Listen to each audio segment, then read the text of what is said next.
অনেকে তো বলে নবী পাক মারা গেছেন, নবী পাক নাকি জানে না, বোঝে না, আছে না নাই? বলবেন তো?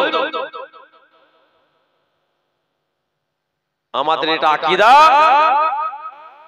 এটা আমাদের বিশ্বাস, আমার আল্লাহ পাক সব পারেন। জোরে বলা যাবে না? হ্যাঁ, এখন ইউটিউবটা খালি খুলবেন, আপনারা অবাক হয়ে যাবেন। যত কটূক্তি, খারাপ খারাপ মন্তব্য, রাসূলুল্লাহর ইজ্জত মাকামকে কি করে ছোট করা যায়, এক শ্রেণী আলেম উলামা উঠে পড়ে লেগেছে। এই কদিন আগে আমি দেখছিলাম সোশ্যাল মিডিয়াতে কোন একটা দলের নেতা সে বাইট দিতে দিতে বলতে বলতে বলছে যে আমার নবী পাককে নাকি ইসলাম প্রচার করেছে, এক হাতে তলোয়ার আর আর এক হাতে নাকি হাদিস দিয়েছে। জানেন, বলছে এক হাতে হাদিস নিয়েছে আর এক হাতে তলোয়ার নিয়েছে। শুনেছেন? কত কি না তন্ময় জানোয়ার। আমার কাছে বক্তব্য, তোর যখন নবী পাকের সামনে যখন কিছু জানা নাই, নবী পাককে নিয়ে তো যখন পড়া হয়নি, আবার কি বলছে জানেন? আবার বলছে, তন্ময় বলছে যে বর্তমান প্রযুক্তি অনুযায়ী আমার রাসূলুল্লাহ নাকি লেখাপড়া জানতেন। এই বলা যাবে না নাউজুবিল্লাহ? ঘরে যে বলবেন নাকি? তাহলে তন্ময় নাকি ও বলছে এক নম্বর যে ইসলাম প্রচার নাকি হয়েছে তলোয়ার আর এক হাতে হাদিস, আর দ্বিতীয় নম্বর বলছে যে আমার নবী পাক নাকি বর্তমান প্রযুক্তি অনুযায়ী লেখাপড়া জানতেন। ও তো অন্যায় করেছে, ও দৃষ্টান্ত শাস্তির আবেদন আমরা করি, কিন্তু দুনিয়াতে যদি শাস্তি যদি না হয়, এটা আমাদের আকীদা, এটা আমাদের বিশ্বাস, এর জন্য আল্লাহ উপযুক্ত শাস্তি রেখে দিয়েছে। কথা ঠিক না বেঠিক?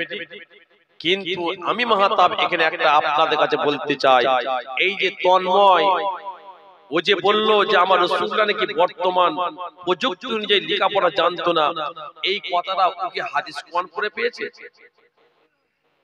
ও বলার আগে আপনাকে দেখে নিতে হবে আমাদের মতো কিছু আলেম, আমাদের মতো কিছু বক্তা, আমাদের মতো কিছু স্টেজধারী চকচকে হয়ে তারা নবী পাকের সামনে তারা বাজিয়ে বেরিয়েছে আমার নবী পাক নাকি লেখাপড়া জানে না, নবী পাক নাকি লেখাপড়া জানে না, রাসূলুল্লাহ নাকি লেখাপড়া জানে না। তাদের কথাটা তো ও শুনো বলতে পারে, এই কথা ঠিক না বেঠিক? তখন যখন ওই রকম নামধারী বক্তারা নেবিয়ানা স্টেজে উঠে রাসূলুল্লাহর কথা বলছে লেখাপড়া জানে না, তখন আপনারা চুপ করেছিলেন কেন? আজকে তন্ময় বলছে আপনি প্রতিবাদ করছেন, অবশ্যই প্রতিবাদ করবেন, আমাদের নৈতিক দায়িত্ব, আমাদের ঈমানি দায়িত্ব, আমরা প্রতিবাদ করছি, করব, করে যাব, সব মেনে নেব। রাসূলুল্লাহ সাল্লাল্লাহু আলাইহি ওয়াসাল্লাম গুস্তাখি তাকাবুরি মানব না। হয়তো আমরা ঠিক মতো নামাজ পড়তে পারছি না, হয়তো আমরা ঠিক মতো রোজা রাখতে পারছি না, কিন্তু আমাদের প্রত্যেকের অন্তরে রাসূলুল্লাহর মহব্বত আছে, আছে না নাই? আচ্ছা, অস্বীকার করা যাবে না। কিন্তু ও যে বলছে বর্তমান প্রযুক্তি অনুযায়ী রাসূলুল্লাহ নাকি লেখাপড়া জানে না, আর ও কথাটা বলার আগে আমাদের ঘরে আজানের ঘরে জন্ম, দ্বীনের ঘরে জন্ম, শরীয়তের ঘরে জন্ম, রাসূলুল্লাহর ঘরে জন্ম, তারপরও কেন এদের মুখ থেকে এই রকম কথা বের হবে? তাহলে এদের আগে শাস্তি দেওয়ার ব্যবস্থা করেন। আপনাই তো আবার এইরকম আলেম, এইরকম উলামা, এইরকম কারি সাহেব, মুফতি সাহেব পরে স্টেজে তুলে আপনারা জলসা শুনবেন, আবার নজওয়ানদের কথা দেবেন। নবী পাকের শানে কত রকম খারাপ খারাপ মন্তব্য আজকাল দেখবেন, বাংলাদেশেও তো আমরা শুনতাম, আজকাল আমাদের এলাকায় আশেপাশে দেখবেন রাসূলুল্লাহর শানে গুস্তাখি কথাবার্তা বেরোচ্ছে। আল্লামা রুহুল আমিন বসিয়াতে জমিনে শুয়ে আছেন, জিনাক আল্লাহ পাক বিশাল মাপে আলেম করলেন। আল্লামা রুহুল আমিন ভিডিও কিতাবের মধ্যে লিখছেন, যদি কোনো ব্যক্তি নবী পাকের শানে খারাপ চাররা পরিমাণ কটূক্তি চিন্তা ভাবনা করে, যে নবী পাকের চুলটা উস্কো, নবী পাকের জামাটা এদিক এলোমেলো, ওই ব্যক্তির উপরে কুফরি ফতোয়া আছে।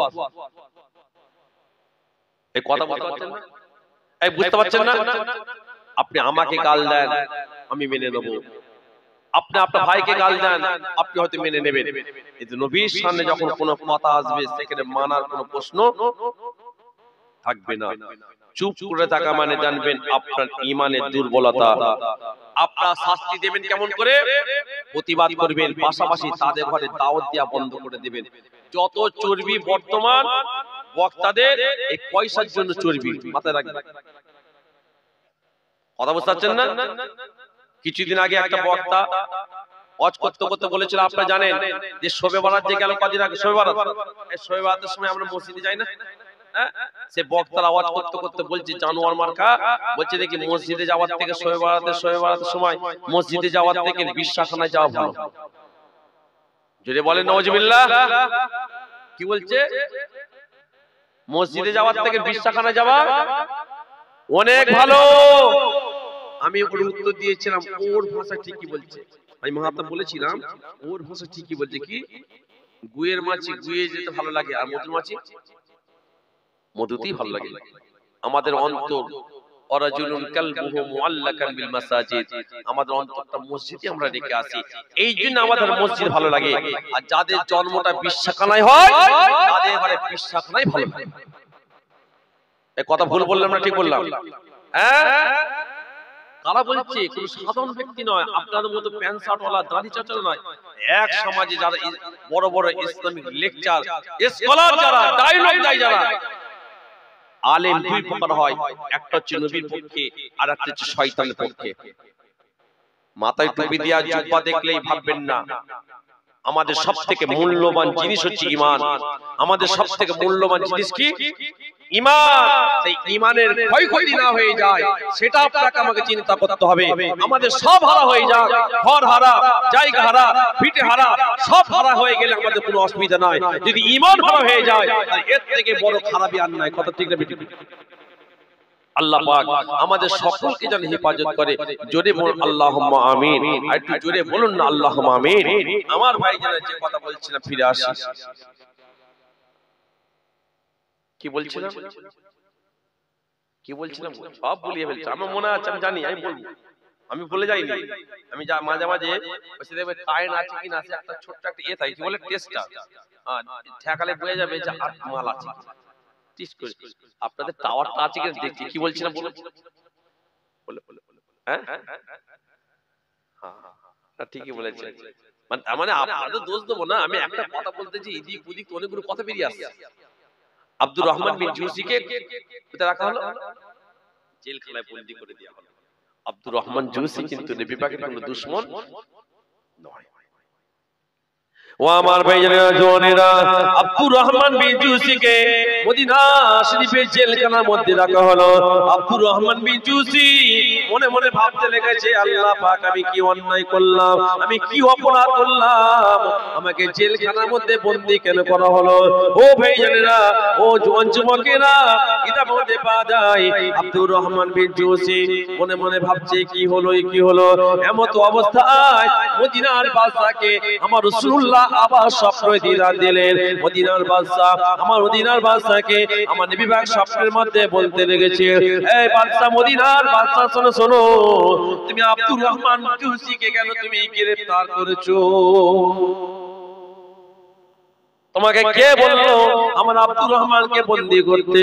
অনেক লম্বা চওড়া স্বপ্নের মাধ্যমে নবী পাক বলতে লাগলেন, আব্দুর রহমান বিন জুসিকে ছেড়ে দাও, খবরদার খবরদার, আব্দুর রহমানকে যেন বন্দী করতে রেখো না। তবে মদিনার বাদশা, শোনো শোনো, আব্দুর রহমানকে কিন্তু মদিনাতে যেন প্রবেশ করতে দিও না। ছেড়ে দিতে বলছে, আর নবী পাক বলছে আপনি আমাকে কি বলছে? এই চোখ লাল হয়ে আছে। কি বললো? কি বলছে? ঘাবড়ে যাচ্ছে। বলছে মদিনা শরীফে যেন প্রবেশ করতে না দিয়া। ও আমার ভাইজানেরা, ও জওয়ান যুবকেরা, সংক্ষেপ করে বিদায় নেব ভাইজান। আব্দুর রহমান বিন জুসি কথা যখন নবী পাক স্বপ্নের মাধ্যমে মদিনার বাদশাকে বলতে লাগলেন, ওই সময়তে মদিনার বাদশা আমার দয়ার নবীকে জিজ্ঞাসা করেছিলেন, ওই সময়তে মদিনার বাদশা আমার রাসূলুল্লাহকে জিজ্ঞাসা করতে লাগলেন, ইয়া রাসূলুল্লাহ হাবিবাল্লাহ, ইয়া রাসূলুল্লাহ হাবিবাল্লাহ, হুজুর বেয়াদবি নেবেন না, আপনি আব্দুর রহমান বিন জুসিকে মদিনা মদিনাতে আসতে নিষেধ কেন করছেন, কি কারণে আপনি মানা করছেন? ওই সময়তে আল্লাহর নবী মদিনার বাদশাকে বলেছিলেন, হে মদিনার বাদশা শোনো শোনো, আমি রাসূলুল্লাহ, আমি নবী পাক মদিনার বাদশাকে তোমাকে নিষেধ করলাম, শোনো শোনো, আল্লাহ পাক আমার আব্দুর রহমান আমাকে বড় মহব্বত করে, আব্দুর রহমান আমাকে ভালোবাসে, আব্দুর রহমান বিন জুসি আমার উপরে প্রতিদিন 1000 বার করে দরুদ পড়ে। শুধু তাই নয়, আব্দুর রহমান একটা কবিতা লিখেছে, আব্দুর রহমান একটা কবিতা লিখেছে, যে কবিতাটা লিখে নিয়ে আসছে আর মনে মনে ভাবছিল যে আব্দুর রহমান আমার কাছে আসবে, আমার রওজার পাশে দাঁড়িয়ে দাঁড়িয়ে আব্দুর রহমান আমাকে কবিতাটা শোনাবে, আব্দুর রহমান আমাকে কবিতাটা শোনাবে। এই মদিনার বাদশা আব্দুর রহমান আমাকে এতটা মহব্বত করে, আর আমি রাসূলুল্লাহ আব্দুর রহমানকে বড় মহব্বত করি। আরো জোরে বলে ও ভাইজানেরা, আল্লাহ নবী মদিনার বাদশাকে বলতে লাগলেন, এই মদিনার বাদশা শোনো শোনো, আব্দুর রহমান যদি মদিনাতে প্রবেশ করে ফেলে, আব্দুর রহমান যদি আমি রাসূলুল্লাহ রওজার কাছে চলে আসে, আব্দুর রহমান আমি রাসূলুল্লাহ রওজার কাছে এসে কবিতাটা যদি আমাকে পড়ে পড়ে শোনায়, আমি রাসূলুল্লাহ আব্দুর রহমানকে এত মহব্বত করি, আমি নবী পাক আব্দুর রহমানকে এত ভালোবাসি, আব্দুর রহমান আমার রওজার পাশে দাঁড়িয়ে দাঁড়িয়ে কবিতাটা শোনাবে, আর আমি রাসূলুল্লাহ আব্দুর রহমান এত ভালোবাসি, আমি আর কবরের মধ্যে থাকতে পারবো না, আমি রওজার মধ্যে থাকতে পারবো না, আমি আব্দুর রহমানের কবিতাটা শুনে আমি কবর থেকে বেরিয়ে পড়বো, আর আমি রাসূলুল্লাহ কবর থেকে যদি বেরিয়ে পড়ে কিয়ামত চালু হয়ে যাবে, এই জন্য আমি রাসূলুল্লাহ মানা করেছিলাম। সকলে একবার তাকবীর, নারে তাকবীর, নারে তাকবীর।